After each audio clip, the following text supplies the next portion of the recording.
Botafogo de Renato Paiva ainda não engrenou na temporada. Porém, o último duelo contra o Fluminense pelo Campeonato Brasileiro, o técnico português apresentou soluções táticas e acabou potencializando o individual, mas principalmente o coletivo da equipe. E nessa análise, eu vou te mostrar quais eram os problemas apresentados pela equipe nos últimos jogos e como o técnico português conseguiu solucionar algumas dessas questões taticamente. Confere aí.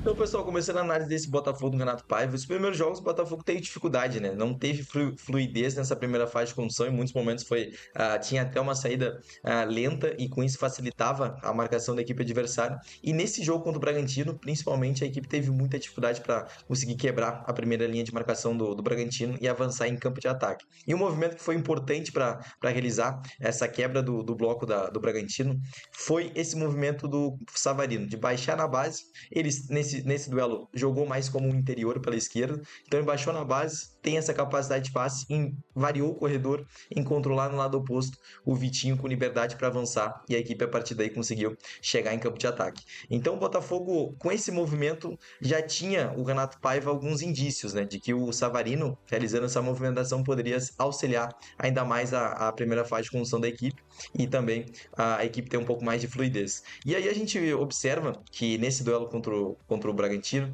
a equipe deixou o Barbosa muitas vezes com liberdade para construir. Porém, é um zagueiro que tem muita dificuldade, né, em passe progressivo. E aí o Bragantino deixava esse espaço para o Barbosa construir, ele acabava errando esses passes mais progressivos, e até mesmo nesse lance, o Barbosa tentou uma diagonal mais longa, porém acabou errando na execução e o Bragantino conseguiu executar uma transição ofensiva muito bem e aí chegou no campo de ataque também, teve facilidade para finalizar. Então no duelo contra o Atlético Mineiro, a gente já vê uma mudança, né? Por quê? Uma mudança de característica na zaga, porque o David Ricardo, que entrou no lugar do Barbosa, é um zagueiro que é mais jovem e tem mais essa capacidade de passe, é um zagueiro canhoto que tem capacidade de passe, como a gente vai observar nesse lance. Então ele consegue encontrar muito bem esse desmarque do Marlon Freitas nessa segunda linha de marcação da equipe do Galo, e aí o Marlon Freitas recebe, consegue conectar com o Yuri, com o Igor Jesus, e aí quem está em profundidade, quem vai atacar essa última linha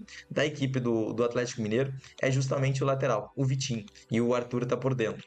E aí a equipe conseguiu chegar nesse último terço, porém não executou nenhuma finalização. Agora um outro momento que ilustra essa capacidade de passe do David Ricardo, que é uma diferença muito grande nessa primeira fase de construção em relação ao Barbosa, né, que não tem tanta essa capacidade, porém o Barbosa acaba entregando muito a defesa de área, né? Que é um zagueiro que é muito dominante na sua própria área.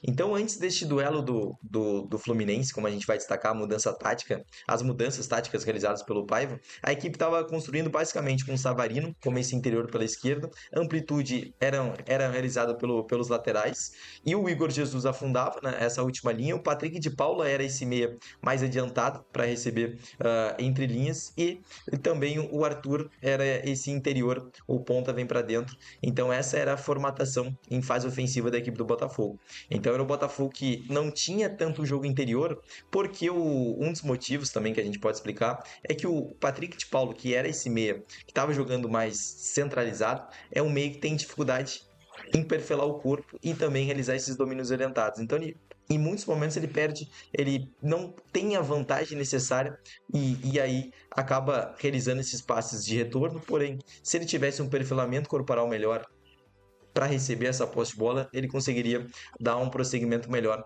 para a equipe do Botafogo nessa fase de condução. Então, o Patrick de Paulo atuando mais por dentro, o Botafogo acabou não tendo tanta fluidez. E aí, esse movimento do Patrick de Paula atuando por dentro e o Savarino mais à esquerda acabou dificultando o Botafogo ter esse jogo mais interior. Então, era um Botafogo buscando muito mais um jogo mais direto, mais de transição, ou umas bolas mais longas para o Igor Jesus, mas pouco o jogo interior. E isso acabou sendo modificado com as mudanças realizadas pelo Paiva. Porque nesse duelo contra o Fluminense, o Paiva tira o Patrick de Paula e coloca mais um atacante. E nesse movimento de colocar mais um atacante, que é o Mastriani ao lado do Igor Jesus, o Savarino vem para dentro e ele vai participar ativamente dessa primeira fase de condução, baixando próximo dos volantes e também sem a posse de bola, sempre dando essa opção de passe em profundidade. Então teve muita liberdade para participar do jogo nessa fase de criação já nesse último terço da equipe do Botafogo. E o Botafogo teve um jogo interior muito melhor do que já apresentava anteriormente, né? Agora, esse movimento acaba ilustrando a importância do Savarino ter essa liberdade como esse meia mais central. Ele baixa para gerar essa linha de passe para o Marlon Freitas, porém ele fixa a atenção do marcador. Então, esse movimento é de atração. Ele atrai o marcador para gerar o passe para o Igor Jesus. E o Igor Jesus, com a entrada do Mastriani, teve muito mais liberdade, né? Então, o Igor Jesus, além de ser esse segundo atacante, ele também acabou caindo mais pelos lados, dando essa oportunidade de passe para os volantes também para prosseguir as jogadas. Então, o Botafogo teve muito mais fluidez, né, nessa fase ofensiva contra o Fluminense.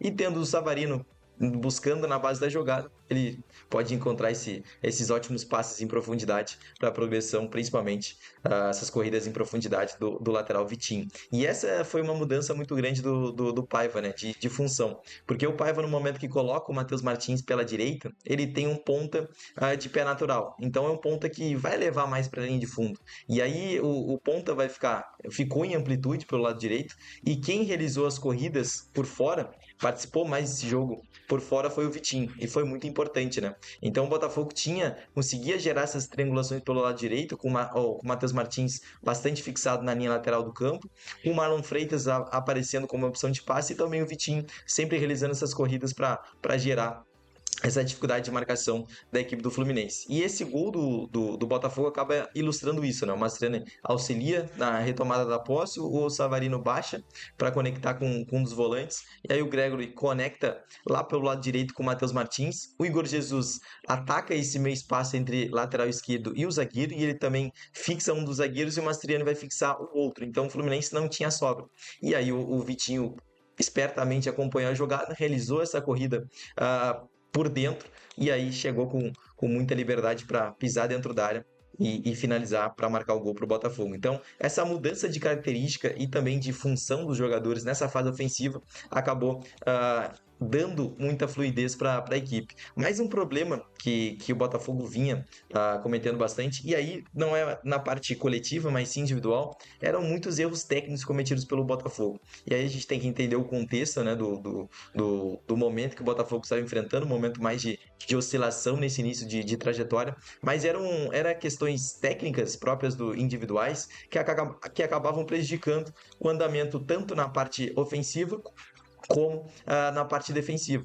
E aí, como a gente vai observar nesse lance, o Botafogo executa muito bem a dinâmica de terceiro homem, porém, no momento de terminar a jogada, o Arthur não consegue dominar a posse de bola e acaba errando, e o Botafogo perde uma grande oportunidade. Agora, nessa outra situação, novamente, o Patrick de Paula se recebesse, conseguisse dominar essa bola, o Botafogo estaria em vantagem em relação à marcação do sistema defensivo do Bragantino, porém não consegue dominar a posse de bola, e aí o Botafogo perde uma grande chance. Então, esses erros técnicos da equipe do Botafogo acabaram custando também oportunidades que a equipe poderia ter durante os jogos. Mas um problema que o Paiva precisa solucionar ainda nessa equipe do Botafogo é essa marcação no momento que o Botafogo realiza em bloco alto.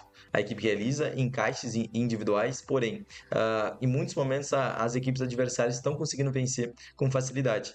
E aí o Botafogo, nesse primeiro momento de transição defensiva, acaba não sendo tão exitoso. E aí a gente vai observar nesse lance. O Savarino até consegue direcionar o jogador do Atlético Mineiro por um lado, para o corredor do campo, não um setor que seja muito perigoso dentro do campo de jogo, porém, o jogador que vai receber esse passe de retorno tem muito tempo e espaço, então ele vai executar um ótimo cruzamento para o Rony, e o Rony vai conseguir finalizar a jogada. Então é um dos problemas do Botafogo ainda, que o Renato Paiva vai ter que encontrar soluções, porque quando a equipe sobe esse bloco de marcação, realiza esses encaixes individuais, acaba deixando sempre uma bola descoberta. Então, nesse duelo contra o Bragantino, a gente vai observar nesse lance. O Eduardo Sacha vai receber essa bola descoberta, vai realizar esse apoio e vai ter muito tempo e espaço para progredir no campo de defesa do Botafogo. Até o Gregory realiza uma falta tática que é importantíssima nessa situação de jogo. E agora, nesse duelo contra o Fluminense, também a gente vai observar esse problema ainda do Botafogo, que é o Botafogo realiza essa zona mais pressionante na zona da bola, porém não consegue recuperar a bola, não consegue dificultar o homem da bola, o passe do homem da bola, porém, e aí o René teve muita liberdade, realizou um lançamento, uma variação de corredor pro John Arias, e o John Arias conseguiu dominar. E agora, nesse duelo particular entre John Arias e Cuiabano, Cuiabano foi muito bem para induzir o John Arias para fora, para não deixar que ele consiga finalizar com tranquilidade. Então, é uma situação que o Botafogo ainda precisa melhorar, mas as soluções táticas, principalmente na parte ofensiva, o Renato Paiva conseguiu encontrar.